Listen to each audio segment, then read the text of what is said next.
Film Sheshnag 1990 में बनी एक नाग नागिन के जीवन पर आधारित एक विशेष फिल्म थी जो ए फिल्म्स बैनर के तहत बनी। सैयद अयूब, दीपक आधिया और नलिनी शंकर द्वारा निर्मित और के रेड्डी द्वारा ये फिल्म निर्देशित थी। इसमें मुख्य भूमिका में थे जितेंद्र और रेखा, ऋषि कपूर, माधवी और मंदाकिनी, जबकि संगीत दिया था इस फिल्म में लक्ष्मीकांत प्यारेलाल ने।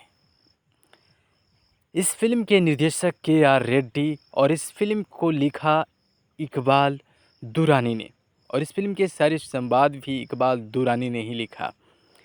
इस फिल्म की पटकथा लिखी रवि कपूर, मोहन कौल ने, और इस फिल्म का छायांकन हरिनाथ रेड्डी ने किया और संपादित किया मुरली रमैया ने।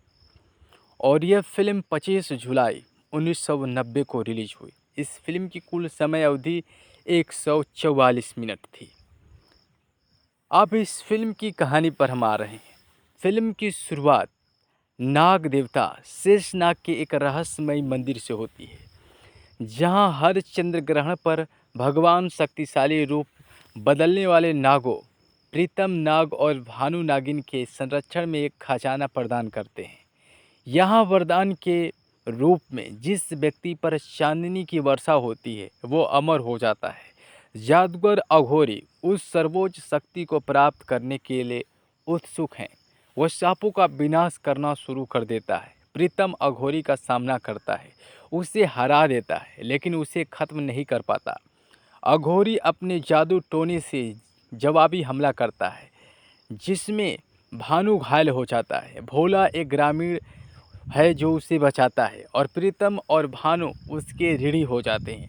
अपने पिता की मृत्यु के बाद भोला अपनी बहन चंपा के पास रहने चला जाता है, जहाँ उसके बहनोई बंसी उसके साथ बुरा व्यवहार करते हैं और उसे घर से निकाल देते हैं। बंसी चंपा को जुए में दांव पर लगाता है। जब कुछ दुष्ट लोग उसके साथ छेड़छाड़ करने की कोशिश करते हैं तो वो एक चट्टान से कूद जाती है। भोला आत्महत्या करने का प्रयास करता है, लेकिन भानु उसे बचा लेता है, जो चंपा का रूप धारण कर लेता है और उसे धन संपत्ति प्रदान करता है। इसके बाद वे एक हवेली में चले जाते हैं, जहां प्रीतम नौकर के रूप में काम करता है और भोला को साहसी बनना सिखाता है। भोला को कामिनी से प्यार हो जाता है, जो एक क्रूर सेठ लालचंद की बेटी है, जो पशु तस्करी करता है और अघोरी का अनुयायी भी है। लालचंद कामिनी की शादी अपने व्यापारिक साझेदार विक्रम से करवाने का फैसला करता है और अघोरी से भोला का सफाया करने के लिए कहता है, और अघोरी भोला को जहर देकर काट लेता है।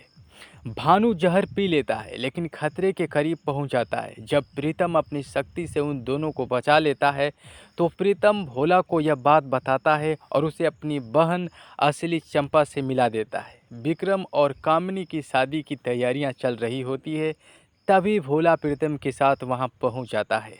अघोरी उन सभी को पकड़कर शेषनाग मंदिर में पहुंच जाता है और भोला को मारने की धमकी देकर प्रीतम और भानु को अमर बनाने के अपने मिशन को पूरा करने के लिए उकसाता है। भगवान शिव कहते हैं कि उसे ख़त्म करने का एकमात्र तरीका उसकी छाती पर वार करना है। फिल्म एक सुखद अंत के साथ समाप्त होती है, जहां प्रीतम और भानु स्वर्ग की ओर बढ़ते हैं और फिल्म समाप्त हो जाती है। तो फिल्म शेषनाग बहुत खूबसूरत फिल्म थी। 90 के दशक में ये फिल्म बहुत सुपर हिट रही थी, क्योंकि हमने आपको हमेशा से बताया है कि 90 के दशक में अधिकतर फिल्में वो आईं जो नाग नागिन के जीवन पर आधारित थीं, यानी इच्छाधारी नाग नागिन मणि की कहानी को लेकर कई फिल्में बनी, जिनमें आपको हम बता रहे हैं नागिन फिल्म आई, जानी दुश्मन, नगीना, निगाहें, नागिन नाचे गली गली, और तो कई ऐसी फिल्में हैं जिनको आपने देखा भी होगा। अब आते हैं इस फिल्म के पात्रों की ओर। बानु के पति प्रीतम इच्छाधारी नाग आकार बदलने वाले नर कोबरा के रूप में किरदार निभाए जितेंद्र, और बानु के रूप में माधवी इच्छाधारी नागिन का आकार बदलने वाली महिला कोबरा प्रीतम की पत्नी का किरदार निभाई। और ऋषि कपूर भोला चंपा का छोटा भाई कामिनी का प्रेमी का किरदार निभाए। कामिनी के रूप में मंदाकिनी सेठ लालचंद की बेटी भोला की प्रेमिका बनी और रेखा चंपा भोला की बड़ी बहन और बंसीलाल की पत्नी। चंपा की आत्महत्या के प्रयास के बाद भोला की मदद और देखभाल करने के लिए बानू ने भी चंपा का रूप धारण किया। चंपा के पति बंसीलाल के रूप में अनुपम खेर किरदार निभाए। अघोरी के रूप में डैनी डिन जोगप्पा एक सपेरा तांत्रिक का किरदार निभाए। विषपुर सेठ लालचंद के गुरु बने। रजा मुराद सेठ लालचंद कामिनी के पिता का किरदार निभाए।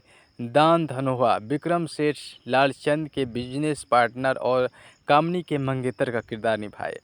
अघोरी समूह से सपेरे के रूप में सुधीर ने किरदार निभाए और शेषनाग मंदिर के कार्यवाहक ऋषि पंडित जी के रूप में भारत भूषण ने किरदार निभाए। जय गौड़ गणपत के रूप में किरदार निभाए। बीरबल बटेश्वर के रूप में। इस फिल्म में सारे गीत आनंद बख्शी ने लिखे और लक्ष्मीकांत प्यारेलाल का संगीत था।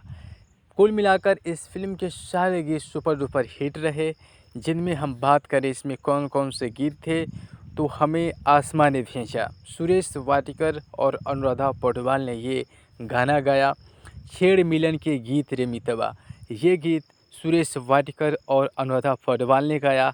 ओ मेरे दुश्मन अनुराधा पौडवाल ने गाया। दोस्ती के गीतों में मोहम्मद अजीज़ की आवाज़, ये गीत के बोल थे दोस्ती के गीतों में।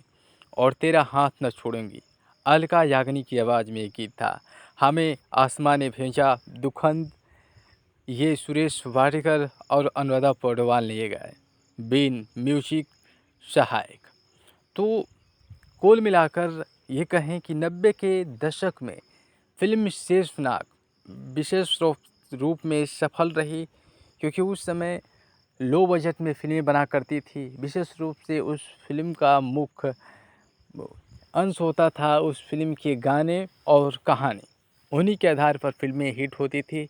जो भी डायरेक्टर निर्माता निर्देशक होते थे वो फिल्मों की कहानियों के अनुरूप और उसमें गाने पिरोते थे, और जैसी कहानी होती थी उसी के अनुरूप गीत भी होते थे, जिनके जरिए लोगों को उस समय की फिल्में पसंद आती थी। आज के समय के अनुसार भी देखें तो उस समय के फिल्मों के गाने जो हैं उसमें जो सदापन है, जो अपनी महकता है, आत्मीयता का बोध होता है। तो वही कारण है कि आज भी 90 के दशक के वो गीत आज भी मन को लुभाते हैं। तो आप फिल्म शेषनाग इस नाग पंचमी के शुभ अवसर पर देख सकते हैं। बहुत खूबसूरत फिल्म है, आपको ये फिल्म ज़रूर देखनी चाहिए, तो आप ज़रूर देखें।